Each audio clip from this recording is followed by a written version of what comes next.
小朋友，相信你已經完成咗賽前工作坊，不如等我哋重溫下重點啦。第一個帶領我去目的地嘅方法，你可以用黃色嘅錄入卡，然後排列需要嘅行動卡先後次序，然後再用綠色嘅運行卡，依次輕按，我就會開始行噶啦。好嘢，去到目的地啦，出發去第二個目的地啦。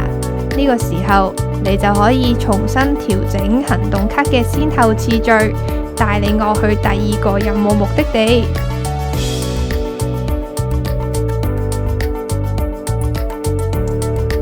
如果小朋友一開始行動卡嘅編排出錯，哎呀，行多咗一步添，唔緊要㗎，哥哥姐姐會幫你將我放返喺上一個開始嘅地方，你只要更改返正確嘅編排，重新錄入行動卡，咁就可以帶我去目的地啦。你睇下，今次成功啦！依家示範第二種方法，你可以選擇只用行動卡，前進、後退、左轉、右轉，都可以帶到我去目的地㗎。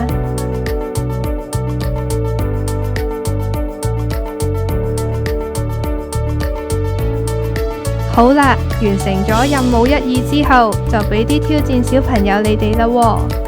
你哋會用抽任務卡嘅方式去決定任務3先去邊個目的地。呢度我哋就抽到火箭，再接住任務4就會去另一個地方啦。呢度亦示範咗你哋可以用錄入卡、運行卡，但係冇需要排列行動卡，呢個方式都可以㗎。睇下有冇成功去到火箭先。成功啦！咁接住我哋就任務4去衛星。小朋友有冇留意到？我都識倒後行㗎喎，唔一定向前行。到達目的地就完成啦。小朋友，你哋已經學識咗點樣帶領我去目的地啦喎。咁比賽日見啦！